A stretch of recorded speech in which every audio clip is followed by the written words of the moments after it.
اگر آپ کبھی کوئلوں کی اس کالی دنیا میں آئیں جسے کول فیلڈ کہا جاتا ہے تو آپ دیکھیں گے کہ کہیں کہیں کسی سڑک کے کنارے ایک بہت چھوٹا سا بورڈ لگا ہوگا، فائر ایریا، آگ۔ آپ حیرت سے چاروں طرف دیکھیں گے مگر آگ آپ کو کہیں دکھلائی نہیں دے گی، نہ آگ، نہ دھواں، نہ شعلہ، نہ چنگاری، کچھ بھی نہیں۔ آپ کے دونوں طرف اوبڑ کھابڑ میدان ہوگا جو بنتلسی یا کٹیلے کی جھاڑیوں سے بھرا ہوگا۔ اگر وہ موسم برسات کا یا ٹھنڈ کا ہو تو یہ جھاڑیاں ہری بھری ہوں گی، ورنہ زرد اور کتھئی رنگ کی۔ دور دور میں مزدوروں کے کوارٹر، کولری کی چمنیاں اور کوئلے کے بڑے بڑے ڈھیر سب دکھلائی دیں گے، مگر آگ نہیں۔ آپ لمحہ بھر میں اس بورڈ کو نظر انداز کر دیں گے۔ مگر کیا واقعی آگ نہیں ہے؟ آگ ہے، اوپر نہیں ہے، اندر ہے۔ زمین کے اندر کبھی کبھی پانی گھس جانے سے یا زمین کی پرت کمزور پڑ جانے سے یا شاید اپنی شدت کی وجہ سے زمین کا ایک بہت چھوٹا ٹکڑا اندر دھس جاتا ہے اور گیس، دھوئیں اور بھاپ کی شکل میں آگ پھوٹ پڑتی ہے۔ تب مائننگ ڈپارٹمنٹ ایکشن میں آتا ہے۔ اس بڑے سوراخ میں جس سے بھاپ خارج ہو رہی ہوتی ہے، پانی اور ریت بھری جاتی ہے۔ اس عمل کو اسٹوونگ کہتے ہیں۔ اسٹوونگ ایک خاص عمل ہے کوئلے کی کانوں میں۔ جہاں سے کوئلہ نکالا جاتا ہے وہاں خالی جگہوں کو بالو سے بھرنا پڑتا ہے، اس لیے قرب و جوار کی ندیوں سے ریت لانے کے لیے ایک الگ محکمہ قائم ہے۔ اس کے علاوہ ہزاروں ٹرک بالو پرائیویٹ ٹھیکیداروں کے ذریعے لایا جاتا ہے۔ بالو کی ٹھیکیداری بڑی منافع بخش ہے، اس لیے اس کے ٹھیکے کے لیے بڑے بڑے جقادری لوگ یعنی بڑے بڑے مافیا سردار میدان میں اترتے ہیں۔ آج تک سینکڑوں لوگوں کی جان اس ٹھیکیداری کے لیے جا چکی ہے۔ کہتے ہیں ریت کی ٹھیکیداری کا کوٹیشن فارم قلم سے نہیں، رائفل کی نال سے بھرا جاتا ہے۔ بہرحال اس بات کو یہیں چھوڑیے کیونکہ میرے ناول کا موضوع بھی نہیں ہے، اور ساتھ ہی یہ ڈر بھی ہے کہ کوئی مافیا سردار ناراض ہو جائے تو میری خیر نہیں۔ کسی دن کوئی لمبا ترنگا آدمی دھوتی کرتا پہنے اور کاندھے پر یا سر پر سفید سنہری کور کا گمچھا لپیٹے آئے گا اور بولے گا، کا بے سار ہمار مالک کے خلاف لیکت بڑھا۔ پھر کمر سے 5 راؤنڈ نکال کر میرے کمزور جسم میں 2-4 گولیاں اتار دے گا اور کسی کو پتہ بھی نہیں چلے گا۔ اخبار میں بس اتنی خبر آئے گی کہ کسی نامعلوم آدمی نے۔ ہاں، تو میں آپ کو آگ کے بارے میں بتلا رہا تھا کہ مائننگ ڈپارٹمنٹ جلد ہی اس آگ پر قابو پا لیتا ہے اور بات آئی گئی ہو جاتی ہے۔ اس طرح کے واقعوں پر کوئی دھیان بھی نہیں دیتا کیونکہ اس بات کا امکان نہیں ہے کہ ایک ہی ساتھ سارے کول فیلڈ کی زمین دھس جائے اور اندر سلگتی ہوئی آگ باہر نکل پڑے۔ اس بات کو مائننگ ڈپارٹمنٹ بھی اچھی طرح جانتا ہے اور مینجمنٹ بھی، اس لیے سب مطمئن ہیں۔ دیکھنے میں یہ سارا علاقہ ایک بنجر اور چٹیل میدان نظر آتا ہے، نہ کھیت، نہ کھلیان، نہ ہریالی، نہ باغ، نہ درخت۔ کہیں کہیں اکا دکا کوئی درخت دور دور پر دکھلائی بھی دیتا ہے تو وہ پیپل یا بڑ کا درخت جس کے تنے میں کچا دھاگا لپیٹ کر عورتیں جل چڑھاتی ہیں۔ ان درختوں کی پتیوں پر سیاہ گرد جمی ہوتی ہے۔ بن تلسی کی جھاڑیوں کے سلسلے البتہ یہاں وہاں دکھائی دیتے ہیں۔ کہیں کہیں شوق سے لگائے گئے امرود کے درختوں پر بھی نظر پڑ جاتی ہے اور بس آنکھیں ہریالی اور سبزی کی تراوٹ دیکھنے کے لیے ترس جاتی ہیں۔ چاروں طرف کا خشک، بنجر، اداس منظر آنکھوں میں چبھنے لگتا ہے۔ کہتے ہیں کبھی یہاں ہرا بھرا گھنا جنگل تھا، بے حد گھنا۔ یہ لاکھوں سال پہلے کی بات ہے۔ تب یہاں بہت سے آتش فشاں پہاڑ بھی تھے۔ زمین کے اندر آگ دہک رہی تھی، کھول رہی تھی۔ پھر ایسا ہوا کہ آگ اپنے اخراج کے لیے مچلی، زمین کانپی، لرزی اور شق ہو گئی۔ آتش فشاں پہاڑوں کے دہانوں سے یہ آگ لاوا بن کر ابل پڑی۔ سارا جنگل زمین کے اندر سما گیا، اوپر سے لاوے نے ساری زمین کو ڈھک لیا۔ پھر ہزاروں سال گزر گئے، لاوا ٹھنڈا ہو کر چٹان میں تبدیل ہو گیا اور پلاٹو کہلایا، چھوٹا ناگپور کا پلاٹو۔ لوگ جو ہمیشہ اپنی ازلی بھوک مٹانے کے لیے زمین کی تلاش میں رہتے ہیں، ادھر بھی آئے اور کہیں کہیں یا جہاں کہیں نرم مٹی ملی اسے چھوٹے چھوٹے کھیتوں میں تبدیل کر کے آباد ہونے لگے۔ جو جنگل زمین کے اندر سما گیا تھا وہ اندر کی حدت اور اوپر کے دباؤ سے ایک ٹھوس مادے کی شکل اختیار کر گیا۔ یہی ٹھوس اور سیاہ پتھر کوئلہ تھا، کالا سونا یا بلیک ڈائمنڈ۔ چھوٹا ناگپور کے تہہ خانے میں یہ کالا سونا کتنے عرصے سے محفوظ تھا یہ کوئی نہیں جانتا۔ اس کا پتہ لگایا ان لوگوں نے جنہوں نے دونوں ہاتھوں سے ہندوستان کو لوٹا، یہاں تک کہ زیر زمین دولت تک ان کے ہاتھ پہنچ گئے۔ جب انگریزوں نے ہندوستان کے سونے چاندی کے ذخیروں کو جہازوں میں بھر کر یورپ پہنچا دیا، پھر کچے مال کی کھیپ بھیجنی شروع کی، روئی، غلہ، قیمتی لکڑیاں اور دوسری اشیاء، جس سے یورپ میں صنعتی انقلاب رونما ہوا، تب انہیں زیر زمین دولت کی بھی تلاش ہوئی۔ چنانچہ جگہ جگہ کی کھدائی کے بعد پتہ چلا کہ چھوٹا ناگپور کا سطح مرتفع معدنیات سے مخزن ہے۔ زمین کے ذرا ہی اندر پتھروں کی ایک آدھ پرت کے بعد کوئلے کی موٹی پرتیں موجود ہیں۔ یہ پرتیں، جسے سیم کہا جاتا ہے، کہیں کہیں سینکڑوں فٹ موٹی تھیں۔ یہ بے اندازہ دولت تھی، ایک دوسرا بڑا خزانہ۔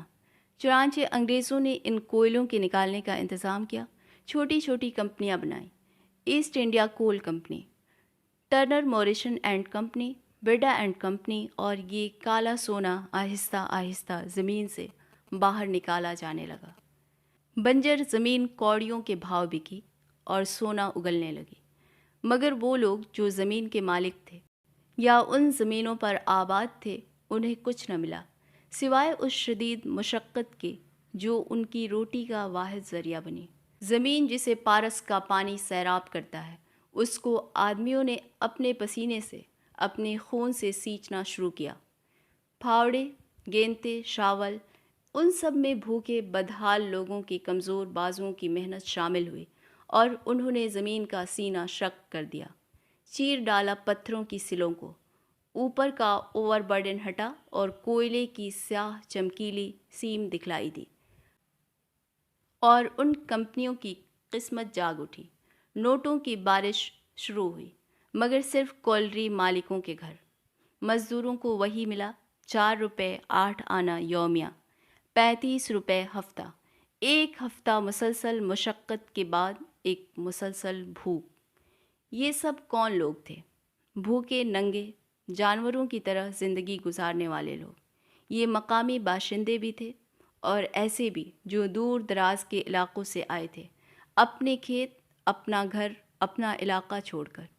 ان میں بے زمین لوگ بھی تھے، چور اچکے بھی تھے، اور ایسے معصوم، بے ریا اور سیدھے سادے لوگ بھی جن کی معصومیت پر فرشتے رشک کریں۔ یہ سب اس ویران چٹیل میدان کی تپتی دھوپ میں چٹانوں سے نبرد آزمائی کرنے والے لوگ۔ کون سی چیز انہیں یہاں کھینچ لائی ہے؟ ان تمام لوگوں میں صرف ایک چیز مشترک ہے، بھوک۔ بھوک جو ہزارہ سال سے یا شاید ازل سے انسان کی سب سے بڑی مجبوری رہی ہے۔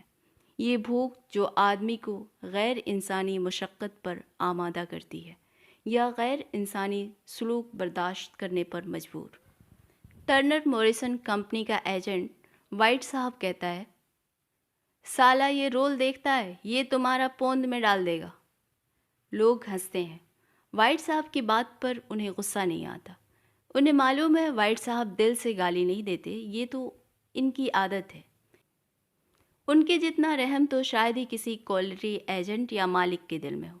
وہ چاہے تو کسی کے منہ میں انگلی ڈال کر اس کے حلق سے نوالا نکال لے، مگر وہ ایسا نہیں کرتا، صرف گالی بکتا ہے۔ ویسے وائٹ صاحب بڑا نرم دل آدمی ہے۔ کسی کو لے کر اس کے پاس جاؤ کہ صاحب یہ ہمارا آدمی ہے، تو وہ صرف ایک سوال پوچھتا ہے، تم اے بی سی کا رہنے والا تو نہیں ہے؟ اے بی سی یعنی آرا، بلیا، چھپرا، یہ تینوں بہار کے اضلاع ہیں۔ یہاں کے لوگ تیکھے، لڑاکو اور غصہ ور ہوتے ہیں، اور یہی بات وائٹ صاحب کو پسند نہیں۔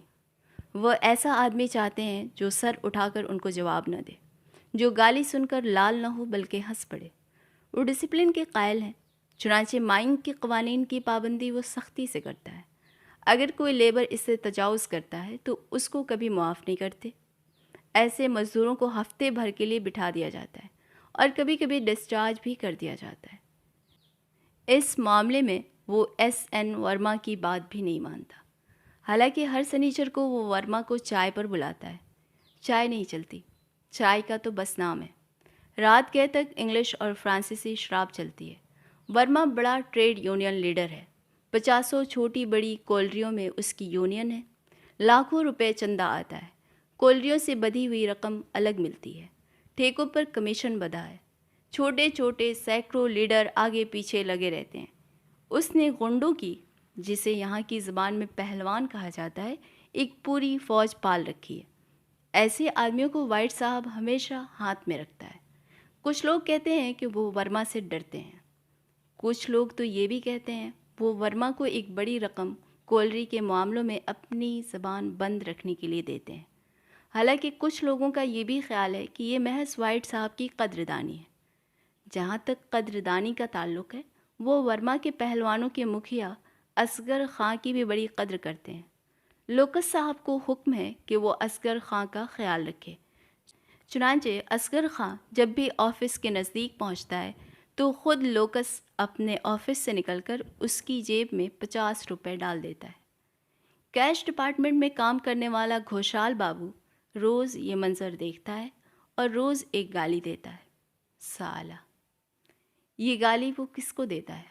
یہ بات تقریباً سب جانتے ہیں، کیونکہ تقریباً وہ روز ہی یہ بات دہراتا ہے۔ یہ سالہ سفید چمڑی والا لوگ اصغر خاں کو روز 50 روپے دیتا ہے دارو پینے کو۔ یہ اصل میں اس کو تھوڑا تھوڑا مار رہے ہیں، تم دیکھنا ایک دن۔ اور واقعی بہت دنوں کے بعد ایک دن کولری آفس کے پاس سے ایک لڑکا چلاتا ہوا گزر گیا۔ اصغر خاں مر گیا۔